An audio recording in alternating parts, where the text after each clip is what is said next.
Time for our weekly journal jam prompt. This week I'm going to explore how to use your journal to prepare for difficult conversations.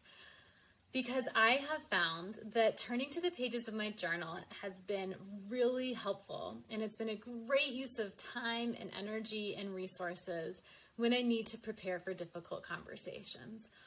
Way better than how most of us typically prepare for difficult conversations, which is to play them out in our head. We'll think of what we're going to say, and then we anticipate what the other person is going to say in response, and then we respond to that. And the reality is that conversations never go the way we anticipate when we play them out in our heads, because it's typically based on our own fears and perspective and doesn't truly take into account the full breadth, depth of the situation, as well as the needs of other people involved. And so when we take to the pages of our journal, we are able to really get a better grasp on the situation at hand and how we can have a constructive conversation. So let's talk about how to use your journal to prepare for a difficult conversation. The first step, and an important step, is to process, right? Process the situation at hand. What has led up to this situation and who is involved, and really name it. I have found when I've worked with clients and for myself that I might have conflated the situation. I might want to be addressing all of these other issues that I'm compounding, where when I really step back, it's not about all of these other problems. It might be that employee is compulsively late, and we really just need to address their timeliness and not all of these other things that might be bothering us. So first and foremost, process. What's the situation that has led to you needing to have this conversation and who is involved? From there, it's important to really reflect and to reflect on what has your role been in this situation so far. How have you contributed to what has led to the need for this difficult conversation?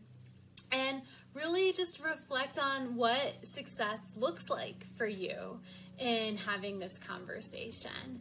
And then you need to go a little bit deeper and start to really examine the story you're telling yourself and the assumptions that you are making. Because we all have these movies of our mind. They play in the background whether or not we are consciously aware of them, and they really impact our perception of things.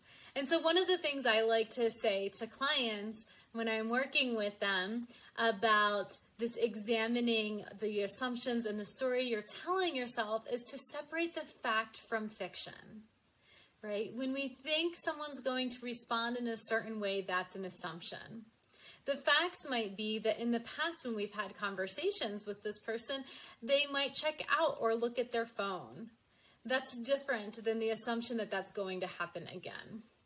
And so we need to tease those pieces apart, really examine our assumptions so that we can test them and approach the conversation in a way that sets it up for success.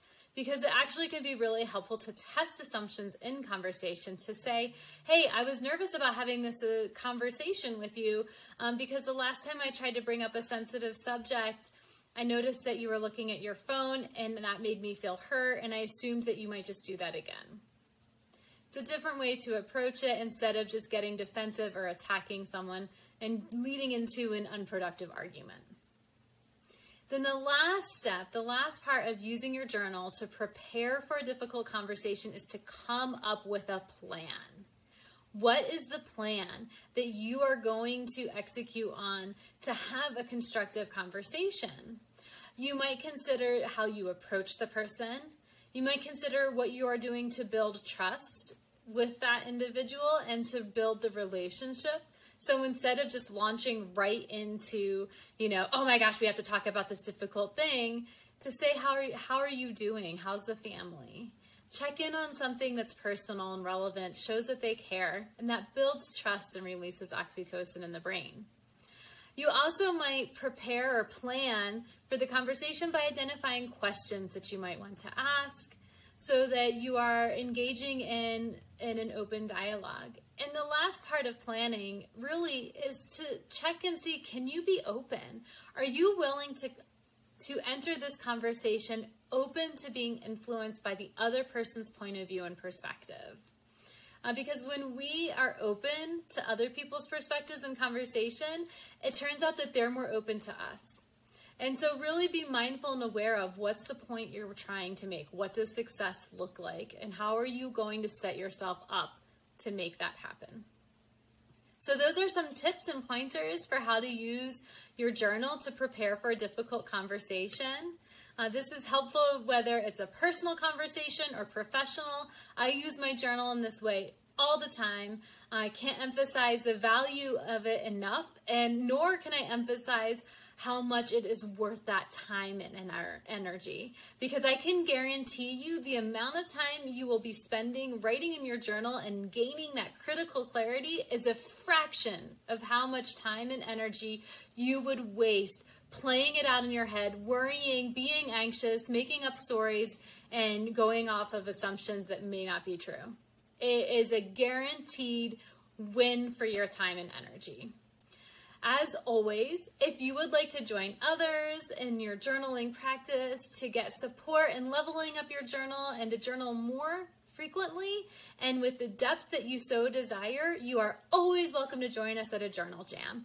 Information about the next one and how to register is below. Feel free to check it out. And as always, would love to hear about your experiences, how journaling has helped you prepare for difficult conversations.